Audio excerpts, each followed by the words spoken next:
Na década de 1990, a cultura pop mudou para sempre. As televisões foram tomadas pelos mutantes, uma nova raça dotada de poderes extraordinários.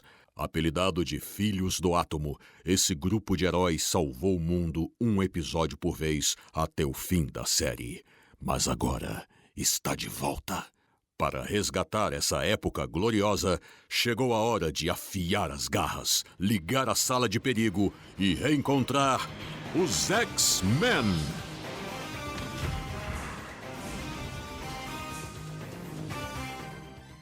Você está na TV Colossus. Sejam muito bem-vindos à TV Colossus, o seu podcast sobre a série animada dos X-Men dos anos 90. E hoje a gente tem aqui a continuação do episódio anterior, porque esse desenho foi muito safado, ele basicamente desmembrou uma única história em 2 episódios sem colocar parte 1 e parte 2, e nas regras desse podcast a gente vai seguir essa deixa. Se não tiver parte 1 e parte 2, a gente vai dividir também. Então cá estamos para concluir essa trama aí de Ilha Muir, Apocalipse, Mística e tudo mais. Eu sou o Gabriel Ávila e eu seria um cavaleiro do Apocalipse. Eu sou o Nico Garofalo e eu já não aguento mais gravar esse programa sem o Thiago Lins. Então, porque o nosso queridíssimo Carcaju da TV Colossus aqui, a enciclopédia humana de X-Men e de literatura, o Thiago Lins, ele não está entre nós novamente neste episódio, ele continua em suas aventuras solo, né? Tomara que ele não tope com o dente de sabre por aí. Então fica aqui o nosso beijo, nosso abraço para o Thiago, que em breve estará de volta. Beijo, Tibbs, estamos com saudades. É isso aí. E aí agora, voltando pro episódio, ele começa ali com a mística disfarçada do cientista Gottfried Adler, né? Que, pra quem não ouviu o episódio anterior, volta e vai ouvir. Eu não vou repetir nada, não. Mentira, tô brincando, queridíssimo ouvinte, mas resumindo, existia um cientista chamado Gottfried Adler que supostamente estava desenvolvendo a cura para as mutações. E isso atraiu um monte de mutante que, quando chega lá, na verdade, não tem nada disso. Esse tal Adler é a mística, a vilã, né? Se passando por ele. E a tal cura, na verdade, é uma máquina que escraviza mutantes para servirem ao Apocalipse. E aí você pode estar se perguntando, quem é Apocalipse? Galera da TV Colossus. E a gente vai falar disso em breve. Mas de volta ao episódio, a gente tem ali a mística disfarçada de Adler, ou como eu gosto de chamar, Mystic Adler, porque afinal de contas é meio a meio ali, falando sobre... que orgulho que eu tenho de você. Falando sobre curar o anjo, né, que por sua vez fala que sempre quis a chance de ser um ser humano comum. E aí, mano, de verdade, nessas horas eu fico com muita raiva do anjo, velho. Tipo, a mutação dele é literalmente só ter um par de asas, tá ligado? O codinome dele é Anjo. Tipo, e ele fica agindo... Ele é bilionário. Sabe? E ele fica agindo como se fosse a pior coisa que poderia acontecer a um ser humano. Tipo, mano, você já viu os Morlocks? Tá ligado? Então... E tem que literalmente se esconder no esgoto, porque quando um ser humano vê eles querem sair na paulada, sabe? Você tem asa, bicho, vai se fuder, sabe? Não, e assim, a gente vive num mundo, e os X-Men especificamente, vivem num mundo de intolerância religiosa muito grande, né? Em que o cristianismo, especialmente na época do Deus mata o homem, o Deus ama o homem mata, né? Especificamente, a religião é uma coisa muito pesada. Mano, um cara bonito, bilionário, e só tem asa, ele simplesmente ia triplicar a fortuna dele se ele simplesmente investisse numa imagem religiosa. Só que não, ele fica nessa, minha mutação é uma vergonha. Não, cara, sua mutação é um caça-níquel, velho. Exatamente, sabe? Pelo amor de Deus, cara. E aí, ele tá lá com esse chororô de, eu queria muito ser um humano comum, minha vida é horrível, ai, que difícil ser eu. E aí, ele vaza e a gente descobre que o anjo vai ser o primeiro a passar pelo, entre aspas, tratamento, né, da cura dos mutantes, que na verdade é esse processo de se tornar servo do Apocalipse, né? E aí o Apocalipse chega e assiste todo o processo, e é aquela clássica cena de vilão, sabe? Porque o anjo vai todo de bom grado pra máquina, e ele, você vai me ajudar, né? Obrigado, não sei o quê. E aí quando ele começa a passar pelo processo, a mística se revela, e aí tem aquele momento de, não, fui enganado, sabe? É muito brega, é muito bom. Não, mas eu gosto que a mística, tipo... se revela antes de começar o tratamento. É verdade. Tipo, porque ele deita na maca e a mística, nada disso. Só que, mano, ele não tá nem preso ainda. Tipo... Exato. E ele fica, não, oh meu Deus, e agora? E agora você podia sair voando, brother. Tinha um buraco no teto. E enquanto o nosso queridíssimo Warren vai passar por este processo muito triste, a gente volta lá pro bar, onde os mutantes à procura da cura estão reunidos, né? E aí eles começam a brigar, né? Porque os caras estão meio tipo, pô, cadê o Adler? Ele chamou eu pra ser curado e tá me enrolando e tal. Eles começam a brigar e fica meio, eu quero ir primeiro, não, eu primeiro e tal. E aí o Xavier começa a falar, né, que os mutantes estão insatisfeitos, eles se sentem sozinhos e por isso eles odeiam os próprios poderes e os outros e tudo mais. E nesse momento a vampira meio que fica mal de tipo, pô, eu tava no meio dessa galera, né, que merda. Não, a vampira entende, né, e de novo, esses 2 episódios, eles estão separados, mas eles continuam os mesmos temas. Então a vampira ainda tá exatamente naquele mesmo lugar que ela tava no episódio passado. Ela tá muito dividida, porque apesar de os poderes dela terem sido que permitiram que ela salvasse a Jean, que é uma pessoa muito importante pra ela, ainda são os mesmos poderes que impedem ela de tocar nas pessoas, de ter aquele contato físico que faz falta realmente. E cara, levar a vida dela do jeito que ela queria, né? Sim, exato. Só que aí dessa vez ela tá mais numa onda mais positiva, de tipo, não querer a cura não é o certo, tal, não sei o quê. E ela fica até meio sem graça de falar nisso, né? De tipo, pô, que merda que eu ia fazer, né? Não sei o quê. E aí o Ciclope fala, não, relaxa, pô, faz parte, normal. E assim, boa, Summers, parabéns por ser humano uma vez nessa temporada, ao invés de jogar na cara da mina, sabe? Exatamente. Exato, parabéns. E aí, enquanto tá rolando esse caos, a galera trocando ideia, o Anjo chega no bar, todo felizão, pimpão, falando que foi curado e tudo mais. E aí o Ciclope fica bravo, né? Justamente porque o Ciclope, sendo cria do Professor Xavier, né? Compartilha essa coisa e, tipo, no cura é o caramba. Ninguém, sabe, tá doente pra ser curado. Vem com esses papos aqui não, tal. E rola um diálogo muito bom nessa hora, que aí que o Ciclope faz todo o discurso, né? Mutação e tudo mais, aceitar quem você é e tudo. E aí o Anjo fala, tipo, da hora, fala isso olhando no meu olho. Aí você ficou... Não, a hora que ele fala isso, eu fiquei, caralho, mano. Tipo assim, da hora que você tá falando, mas, tipo, você tem que usar óculos pro resto da vida, irmão, tá ligado? Fala isso olhando no meu olho, velho. Só que nessa você vê a diferença entre as duas pessoas, que enquanto o Anjo acha que ter um par de asas é a pior coisa que pode acontecer a alguém, o Ciclope, que literalmente tem que andar de óculos de quartzo rubi pra onde quer que ele vá, não tá reclamando. Tá ligado? E sei lá, mano, sabe? O Anjo, ele tinha aquele esquema, né? Que ele amarrava as asas e tudo mais. Então, tipo assim, pra ele se misturar e não ser, né, perseguido, odiado, era muito mais fácil que qualquer um. Então, tipo, brother, sabe? Pra mim, esse episódio só deixa cada vez mais claro como o Anjo... O quanto o Anjo é um chato, né? É um chato, mano, tá ligado? E aí rola, né, essa briga e tal. E aí o Ciclope, ele ia pro pau mesmo, tipo, na hora que o Anjo fala pra olhar no olho, o Ciclope, isso você quer, não sei o que. Aí o Xavier, calma, galera... Ô, Ciclope, deixa o cara, é a visão dele, tchau pra lá e tal. E aí a gente volta num negócio que a gente comentou no episódio anterior, que é engraçado esse momento, porque o Anjo, ele fez parte da turma original dos X-Men, né? São os 5 originais, o Anjo tava no meio.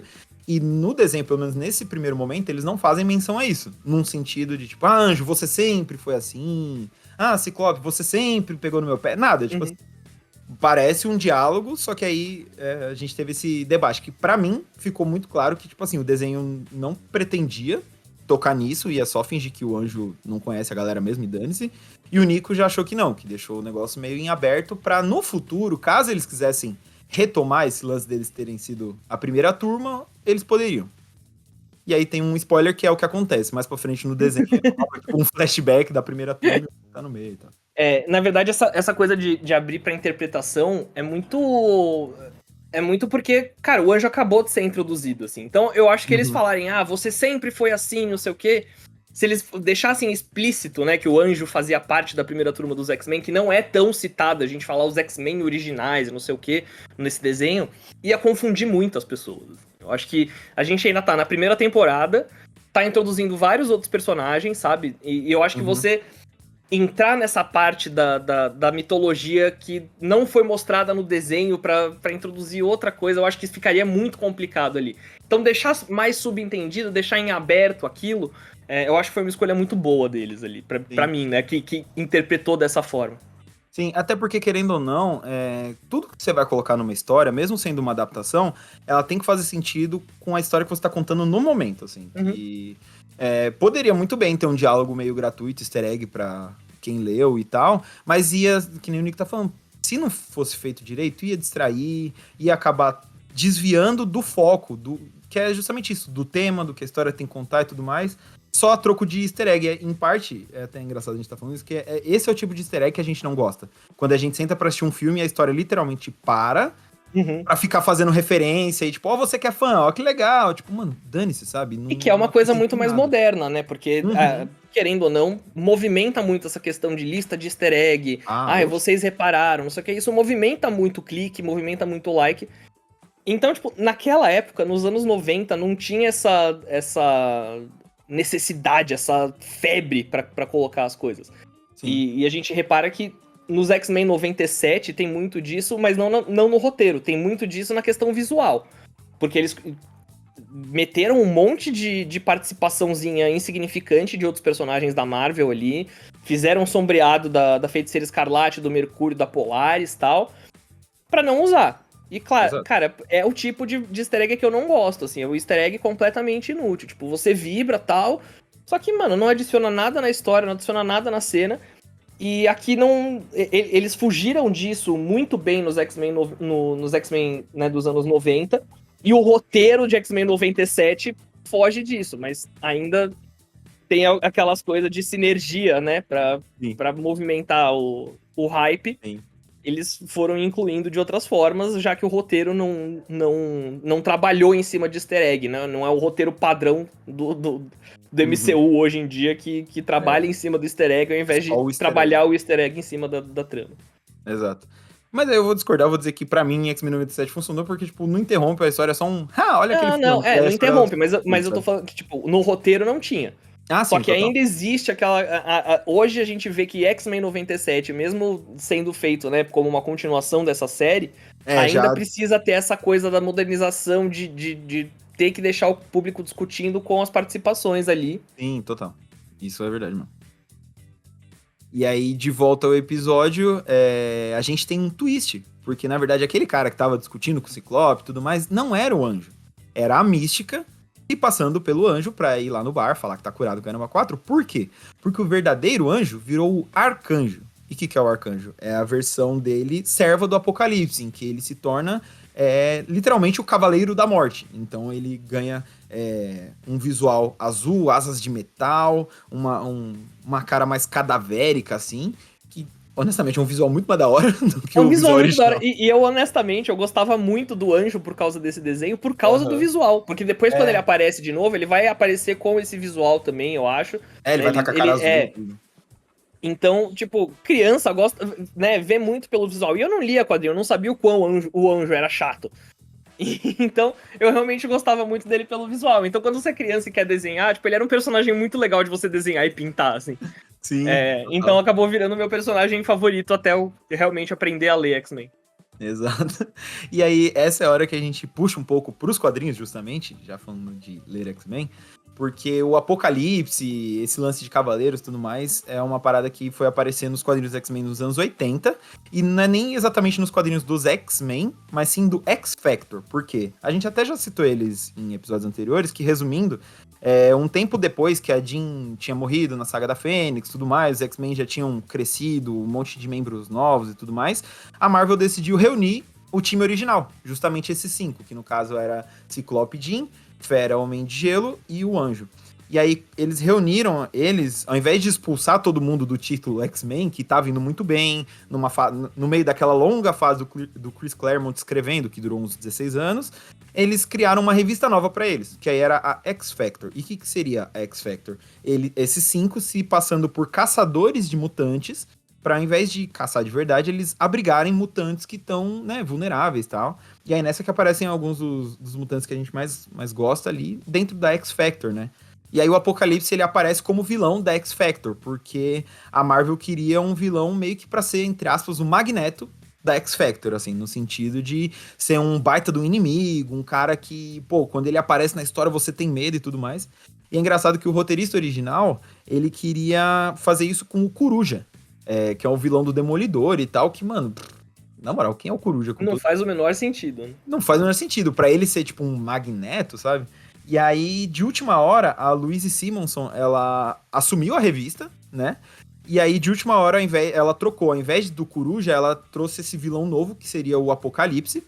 E é engraçado esse paralelo entre Magneto e Apocalipse, porque no início, realmente, o Apocalipse é 100% um Magneto cover, assim. Tanto que quando ele chega, ele é líder da Aliança do Mal, tá ligado? Que é basicamente a Irmandade dos mutantes malignos. do Magneto, sabe? Tipo, então é muito, assim. E a primeira aparição dele nos quadrinhos aconteceu no X-Factor número 5, que foi publicado originalmente em 86, e aqui no Brasil chegou em 91, na revista Capitão América 142, da editora Abril, e tristemente nunca mais saiu aqui no Brasil de novo, assim, essa primeira aparição do Apocalipse. E aí ele se torna um vilão recorrente da X-Factor, e aí ele é o grande inimigo deles na saga A Queda dos Mutantes, que como a gente também já falou aqui no podcast, foi um arco ali em que todos os títulos dos X-Men passaram por meio que uma grande mudança de paradigma e tudo mais, enfrentando um grande vilão. Inclusive, quem assistiu X-Men 97, o arco do adversário e tudo mais, nos quadrinhos rolou na Queda dos Mutantes, em que eles tiveram que lutar contra o adversário e no final eles são dados como mortos e vão parar lá no Outback australiano, que é um negócio que o Thiago tá sempre citando aqui no programa e tal. E aí na Queda dos Mutantes é a chegada meio que o grande embate inicial contra o Apocalipse, que é justamente isso, em que ele pega o anjo, né, transforma em arcanjo, porque nos quadrinhos o anjo não vai de espontânea vontade atrás dele. Na verdade, o anjo ele tem as asas quebradas, e aí ele tá, tipo, meio que perdeu o rumo, ele não sabe o que fazer. Amputadas, não é? Acaba amputado, na real. É que eles, na história, eles sempre falam quebradas, eu acho que pra ter essa coisa, um anjo de asas quebradas, sabe? Mas assim, ele perde as asas, e nessa ele meio que perde a razão de viver, ele entra numa depressão fodida, ele, tipo, realmente pensa até em fazer merda, assim, e aí ele sofre, entre aspas, um acidente aéreo, e na verdade esse acidente, ele é... Eu não lembro exatamente se fica claro que foi o Apocalipse que causou, ou se realmente foi um acidente, o Apocalipse se aproveitou disso, eu não lembro exatamente. Mas enfim, o fato é que o Apocalipse resgata ele desse acidente e transforma ele num cavaleiro do Apocalipse. E é nessa história em que a gente tem um desenvolvimento de, tipo, o Apocalipse ser um mutante que tá aí desde o Egito Antigo, os cavaleiros dele, né, porque o anjo é a morte, mas aí a gente tem outros 3 cavaleiros, sendo guerra, peste e fome. Toda essa parte da mitologia das caras ali no meio da queda dos mutantes, assim. Que saiu na época e também depois foi republicado aqui na Panini, só que em 2013. Num encadernado Escapa Mole, justamente a queda dos mutantes, e esse arco do X-Factor tá completo no primeiro. Então, se você der a sorte de achar aí, é meio que essa história. E é nela que esse desenho se baseia, que esse episódio inspira, porque aí a gente vê o anjo se tornando o arcanjo, né, no caso, que é o cavaleiro da morte, e junto a gente vê outros 3 cavaleiros do Apocalipse se tornando, né, morte e tal. E é muito bom que quem tiver o olhar atento, que eu só tive agora revendo pro programa, vou ser sincero, você vai ver que um dos cavaleiros, eu acho que é a Fome, né? Ou é a Peste? Não, é a Peste. A Peste era um dos Morlocks. Então, não é que eles estavam reutilizando o personagem, não. É exatamente o mesmo personagem, nos quadrinhos é a mesma coisa. Que se torna a Fome e tudo mais. E é nessa hora que eu digo... É a Peste, porra. E é nessa hora que eu digo que eu seria um cavaleiro do Apocalipse. Porque quando a Peste se torna cavaleiro do Apocalipse, o cabelo dele cresce. E aí eu penso, pô, então é isso que precisa pra resolver a calvície? É só fazer um pacto você se tornaria um demônio por um Imecap Turbo? Sim! Basicamente é isso. Eu fico, lá, mano. Tá vendo? Até que tem suas vantagens. Você ganha um cavalo, porque afinal de contas, né, cavaleiros. Então, fora o anjo que já tem asas, todos os cavaleiros do Apocalipse têm uma montaria. E cabelo, você quer mais alguma coisa, sabe? Fome, peste, guerra. E a minha maior criação, morte, o Vingador alado. E aí, enquanto tem toda essa revelação a respeito do anjo, né, ser o arcanjo e tal, a gente volta pros X-Men, que estão tendo um momento relax ali, né, de descontração, onde eles estão jogando Xavier. já na Mansão Xavier, onde eles estão jogando um bilhar, a Vampira e o Gambit, né? O Gambit, como sempre, já querendo apostar um beijo da vampira e tal, e ela, tipo, mano, você vai ficar em coma, tipo, pela milionésima vez, sabe? Ele, eu tenho energia, para, tipo, é sempre assim, né? Os caras que mais... Aí chega lá, é 2 cartadas e o Gambit morre, né? 2 cartadas. E aí a Jean, né, vendo a situação, ela dá uma roubada pro Gambit perder e tal. A Tempestade faz uma piada. E eu gosto muito que enquanto eu tava assistindo, eu anotei isso. Tempestade faz piada. E o próprio Gambit fala, nossa... que bom, agora a Tempestade tá fazendo piada. Sabe, tipo, porque, mano, pra mostrar que eles estavam realmente suaves, assim, tipo, resolver uma treta lá na Ilha Muir, sabe? O Fanático não tá enchendo o saco, o Magneto tá na dele, vamos curtir, né? Só que aí, afinal de contas, é um desenho dos X-Men, eles ligam a TV e tá mostrando ali que tá rolando uma Conferência Mundial da Paz na ONU, que terminou com a humanidade falando, então, a gente vai continuar armado sim, pra se proteger dos mutantes. E é incrível, né? Uma Conferência Mundial da Paz que termina com os caras falando, vamos se armar. Vamos matar gente. Vamos matar a galera. E aí o Apocalipse fica puto e surge usando isso como desculpa, né? Falando, tipo assim, já que é assim, vocês realmente querem ir pelo caminho da guerra, então eu vou dar guerra pra vocês. E é muito louco, aí o Apocalipse tem aquele momento, olhem para o futuro e comecem a temer. E você fica, eita porra, agora o bicho vai pegar, tá? Olhem para o futuro e comecem a temer, é o que eu falo pra todo mundo abaixo de 25 anos que olha pra mim. Todo jornalista com menos de 25 anos, eu falo, olha pra mim. Olhe para o futuro e comece a tremer. E aí o Apocalipse ataca, e aí vem a galera, e começa a quebração e tudo mais. E aí os X-Men já ficam meio, epa, peraí, que isso? Quem que é esse maluco? Quem são os servos dele e tudo mais? E aí eles, né, estão conversando na cena seguinte sobre o acontecido, e o Xavier fala que o Apocalipse é meio que a encarnação do medo dele, assim, que o medo dele sempre foi surgir um mutante tão poderoso e destrutivo, né? E, não sei você, Nico, mas a primeira coisa que eu pensei foi, tipo, mano, vocês lutaram com o Magneto 3 episódios atrás, que medo é? Que papo é esse, sabe? Não, o meu maior medo é um mutante, assim, meu filho, seus alunos estavam escravizados semana passada. Papo tipo, é esse, pô? Esse é o seu maior medo. Os caras estavam literalmente criando um robô que cria robô pra matar o mutante. Exato, sabe? Mano, você tem muito medo pra ter, sabe? Só que aí, eu acho que é justamente pra fazer essa comparação entre os dois, porque o próprio Xavier fala, né? Tipo, porque assim, tem uns mutantes meio do mal, igual o Magneto, mas com eles a gente ainda consegue conversar. Dá pra persuadir. Agora, o Apocalipse, irmão, não tem jeito. Ou seja, assim... Já é o Xavier meio que diferenciando, né? Porque o Magneto, querendo ou não, ele é recorrente no desenho. E ele nem sempre tá como vilão e inimigo. Às vezes ele dá uma mão pros X-Men. Então é essa a relação clássica do Magneto, né? Aliado, inimigo, aliado, inimigo. Enquanto que o Apocalipse, não. O Apocalipse, mano, é 100% inimigo. Não tem conversa, o bagulho é porrada, sabe? E aí, nisso, a gente vê uma montagem, né? Um momento dos... Cavaleiros do Apocalipse atacando, né, com ele falando que vai surgir um novo mundo, depois que ele matar todos os humanos, e aí os cavaleiros vão ao redor do mundo espalhando guerra, fome, peste. E aí eu gosto muito que o Guerra, ele é dublado pelo Mário Monjardim, que, assim, a gente conhece por ser voz do Salsicha, do Pernalonga e tal, um dublador super clássico, mas que nesse desenho ele tinha dado a voz ao Leque, lá no começo. E foi... Você ouvia a mesma voz, que no episódio anterior tava tipo, você ajuda a Leque, todo bonitinho, fofinho, gritando que a guerra vai ser a sua destruição. Tipo, muito bom, mano. Muito bom. É muito bom a reciclagem, que aí você vê, tipo, como o mesmo dublador teve que lidar com um monte de personagens, tudo bem que pequenos, mas tem, e aí você tem esse choque entre ele sendo, tipo, um menininho fofinho e tipo, a personificação da guerra, sabe? A mesma coisa do Orlando Drummond dublando o Scooby-Doo e o Dente de Sabre, sabe? Exatamente. Você tá completamente despreparado pra ouvir aquela voz naquele personagem, assim, então é muito... Eita! Exatamente.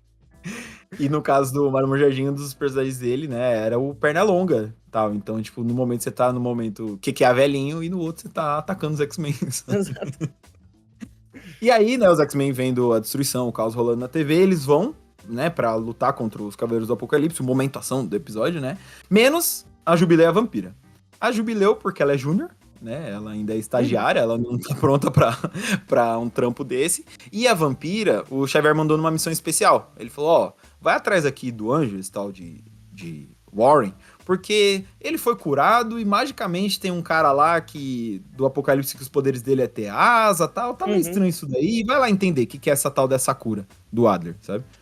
E aí a vampira vai e ela dá de cara com quem? Com Mystic Adler, né? Que primeiro se mostra o cientista, só que a vampira já tá meio ligada que é balela, ela já chega no confronto e tal. E aí a Mística se revela, né? E já mete um tipo, não, peraí, eu sou inocente, o Apocalipse me forçou, não tem cura nenhuma, ele só tá usando essa máquina pra fazer os mutantes odiar todo mundo, se tornar servo dele e tal. E aí é aquele clássico momento do vilão meio que barganhando, né? Tipo, não, eu sou inocente, nada, tal. Não, e a Mística é uma vilã extremamente manipuladora, né, nos X-Men, assim. Nos quadrinhos, o tempo inteiro, ela sempre foi uma pessoa de bastidores também, que comandava tudo. Ela, assim como o Magneto, tinha seus seguidores ali pra comandar. Então é muito claro, tipo, pra quem lê, pra quem conhece um pouco a Mística, tipo, mano, não confia nessa mina, Exato. velho. Até porque eu sei que ela é sua mãe, mas não confia nessa mina, velho. E você vê como ela é muito esperta, porque ela fala até mais do que a vampira tava esperando. Porque a vampira vai atrás de entender o que tá rolando, e a Mística já dá o papo, tipo, ó, esse cara, ele tem uma base lá no Stonehenge. Vai atrás dele lá que você vai achar ele, não sei o quê. E aí, o quê? Pô, ela tá falando até mais do que eu esperava, ganha um pouco da confiança, né? Exato. E aí a vampira cai, coitada, e solta a Mística, dá as costas pra ela, e, mano, você não pode dar as costas pra Mística. Que aí a vampira toma um tiraço nas costas, que não é uma arma de verdade, viu, crianças? É raio laser. Só que, né, a pancada é tão grande que joga ela na máquina. E aí ela fica, né, tipo... Meu Deus, essa máquina era meio que a única forma de reverter a galera. E agora, o que a gente faz? Tal? E aí a Mística foge, falando, tipo... ninguém pode deter o Apocalipse. Aí você fala, ih, rapaz, vai dar merda. E aí, enquanto isso, a gente vê os X-Men lutando contra os Cavaleiros. E, mano, essa cena... Eu acho que ela começa um pouco do meu desgosto com esse episódio, porque ela começa muito boa, e a partir dela o episódio é só ladeira abaixo, assim, porque ela começa com os X-Men se juntando pra derrotar os Cavaleiros do Apocalipse, e aí a gente vê eles trabalhando em equipe. Tipo, eles sacam muito rápido que a peste, se alguém encostar na peste, ela vai começar a ficar doente e tudo mais. Que nos quadrinhos, inclusive, originalmente acontece com o Fera, né? E nesse não acontece com nenhum dos mutantes principais, mas eles sacam muito rápido, então eles pensam, beleza, como é que a gente derrota essa pessoa sem a gente tocar nela? E aí eles meio que combinam os poderes, a Tempestade faz uma neblina, o Ciclope taca a rajada ótica e tal. E aí é muito maneiro justamente isso, que você vê que os alunos do Professor Xavier aprenderam a trabalhar em equipe. Sabe? É um negócio Finalmente. Que é batido a temporada inteira, assim. Só que nem tudo dá certo, né? Tipo, o Wolverine tenta ir pra cima do Guerra, ele até...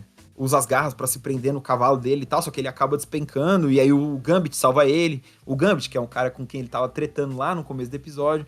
Então, tipo assim, pô, é um momento muito, tipo, clássico dos X-Men. Tipo, a pancadaria rolando e eles usando os poderes e tudo mais e tal. Só que aí rola um momento onde tem que juntar tudo, e aí os cavaleiros, eles se sentem, né, meio que derrotados e tudo mais, e decidem fugir lá pra base do Apocalipse, em Stonehenge, que é onde a vampira já tá indo e é onde o Apocalipse tava. Então, assim, é o momento, vamos amarrar tudo, né? Dar o grande finale e tal. E aí, pra mim, a tristeza não é um grande finale. É a forma mais, sei lá, broxante que eles poderiam terminar esse episódio, assim, resumindo.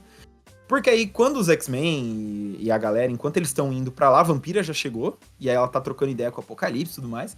E eu gosto muito, que ela é mó irônica e tal.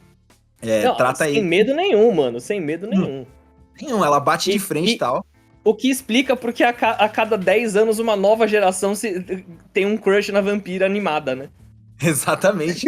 Ela é muito da novos hora. públicos vão descobrindo e vão vendo, tipo, o quanto ela é uma pessoa foda, assim. Tipo... Ela é muito foda. Ela é muito badass, assim, porque ela, real, ela não... Mano, tipo, você vê o tamanho do Apocalipse, tudo que ele pode fazer e tal, e ela não se intimida, ela responde na ironia e tudo mais e tal.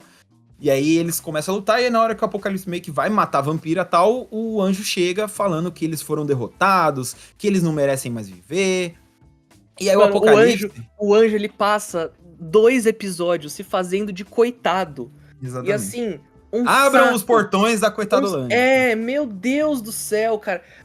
Você é um branco bilionário padrão. Você só tem asa. Nesse caso, Cala a boca. Nesse caso, você é um cavaleiro do apocalipse. Você tem asas de metais. Você é um semideus nesse momento, Pelo sabe? amor de Deus. E, tipo, não é que eles sofreram uma derrota brutal. A Uhum. derrota, entre muitas e muitas e muitas aspas, é que, mano, a peste caiu. Sabe? Tipo, a peste foi derrotada. Não foram os 4 que foram derrotados. Assim. Porque eles então ainda ele chega tavam... fazendo um drama. Meu Deus do céu, pra que, homem? Para, se respeita. E essa é a parte que pra mim caga um pouco, porque originalmente nos quadrinhos, qual que é o rolê do Apocalipse? A ideologia dele é a sobrevivência dos mais fortes. No sentido de que ele sempre tá puxando... Isso no começo, tá, galera? Depois isso muda, mas originalmente nos quadrinhos o lance é que ele acredita muito, ele leva a ferro e fogo o lance da sobrevivência dos mais fortes, no sentido de, tipo assim, ele tá sempre causando conflitos, ele tá sempre se envolvendo em conflitos pra que os mais fortes triunfem e eles herdem a Terra, tá ligado? É meio que esse o lance dele, tanto que a Aliança do Mal, lá que a gente falou nos quadrinhos, quando eles perdem, e aí sim, eles perdem de verdade pro X-Factor, o Apocalipse vira as costas pra ele muito fácil, tipo assim, mano, fracos, e vaza, tá ligado? Tipo, ele não tem, a lealdade dele é a quem é mais forte, tá ligado? É meio isso. E aí, quando o Anjo chega com um papo desse, numa história clássica de X-Men, seria a hora em que o Apocalipse ia renegar ele, ia falar, você é fraco, deixa que eu resolvo, então não sei o quê. E na verdade não, no desenho ele só dá uma, tipo, ele responde isso com arrogância, sabe? Ele fala, tipo, não, pô, a gente não pode ser derrotado. Só que aí é legal que aí dá um momento pro Ciclope ser da hora, porque aí o Ciclope fala, discorde, plau, taca ali uma rajada. Não, e assim, óptica. totalmente. Galera, primeiro que eles chegaram do nada, né? Porque ninguém viu o avião chegando, ninguém se tocou o que tava acontecendo. De repente aparece o laser do Ciclope, assim, no Apocalipse. E, mano, é muito do nada isso. É de graça total. O Apocalipse é o último que eu esperaria tomar um golpe, tipo, pelas costas, assim. É muito ridicularizar um vilão que até agora era pra ser o fodão, sabe? E é meio, eu acho meio triste justamente por isso, porque é claro, né, que aí pode vir um momento, mas aí você foi com uma expectativa e tá puto que o desenho não cumpriu e meio que não, sim. a gente tá é com, total tipo, isso, mas, pô... 28, 30 anos assistindo o desenho, sabe? Exato. A nossa noção já é bem diferente, assim. Mas a gente sabe que a nossa chatice, ela não é normal pro público desse desenho. Exato. Até porque quando você assiste esse desenho originalmente, você não tem noção de nada disso. Então, o Apocalipse passa eu gostava como um vilão qualquer. Exato, sabe? Eu adorava o Anjo por causa desse desenho, só por causa do visual. Hoje ele me irrita, entendeu? Sabe? Ponto. Só que ao mesmo tempo, quando você vê que a série até aqui acertou muito nas adaptações que fez, e o Apocalipse sendo um personagem tão legal, porque, por exemplo, se o Thiago estivesse nesse programa, ele falaria várias vezes o quanto ele detesta X-Factor, que o lance dele é a equipe principal lá, o Uncanny X-Men e tudo mais, e já eu gosto do X-Factor, e em parte do porquê que eu gosto dessa fase específica, é o Apocalipse, que eu acho que ele é um vilão muito maneiro, que ele vai evoluindo mesmo, sabe, ganhando novas facetas e tudo mais. Tanto que a gente nem comentou aqui no programa, mas depois ele vira um personagem super importante ao longo do X-Men. Não é à toa que ele voltou e ele se tornou vilão dos X-Men principais, assim. Não é à toa que rolou o crossover da Era do Apocalipse 2, 3 vezes, entendeu? Exatamente. Porque ele é um puta vilão e ele é um puta personagem. E agora na fase de Krakoa ele também tava ótimo. Assim, ele se aliando ao Magneto e ao Xavier, ele depois trazendo o pessoal de... a Hako, né? Que é a ilha gêmea de Krakoa, que vai pra outra dimensão. Então eles precisam pegar esses mutantes que estavam em Ahak, levar pra Marte. O Apocalipse ele se torna uma figura muito importante, muito imponente na história dos X-Men depois. E agora que né, vai terminar a frase de Krakoa, vai começar um novo momento ali, eu imagino que ele volte a ser importante também num papel de vilão, assim. Uhum. Porque realmente um personagem histórico dos X-Men, que apesar de não ter sido chamado apesar de não ter estreado na melhor das revistas, não ter estreado na condição de destaque de estar na revista principal... Mano, ele ganhou o público, sabe? Tipo, ele ganhou o público, os roteiristas, ele ganhou o editorial da Marvel, ele conquistou, sabe? Então Você vê a importância dele, mesmo atualmente, como o Nico citou, na fase de Krakoa, porque pra quem não leu, resumindo, bem resumido, Krakoa é um momento onde os X-Men meio que se mudam pra Krakoa, que é a ilha mutante, e criam um estado mutante a partir dela, assim, vamos dizer assim. E uma das primeiras leis deles é que, tipo assim, todo mutante é aceito. Tipo, ponto, todos. E aí, pra mim, pelo menos, é muito impactante que essa regra, eles exemplificam isso com o Apocalipse chegando lá. Que é um momento, tipo assim, que, mano, se o Apocalipse é aceito nesse lugar, se ele, sabe, faz parte disso, então quer dizer que é real esse lance de tolerância. E pra onde que eles vão levar? Porque, afinal de contas, o Apocalipse é maligno e tal. E depois, tudo que é feito com esse personagem a partir dali, sabe, onde ele nunca abandona o lado meio maquiavélico dele, sabe? Uma coisa meio... Ele tá do lado do bem, digamos assim, ele tá agindo com os mocinhos, mas ele sempre tem algo Ele sempre tem o pé atrás, ele sempre tem o plano dele. Assim, ele é muito diferente... Desculpa, gente, a gente vai viajar um pouco nos quadrinhos agora de Krakoa, mas esse desenvolvimento do Apocalipse, por exemplo, é ao contrário do que é o Senhor Sinistro, na mesma fase. Porque o Senhor Sinistro, ele tá fazendo de tudo lá porque ele quer, eventualmente, destruir os mutantes.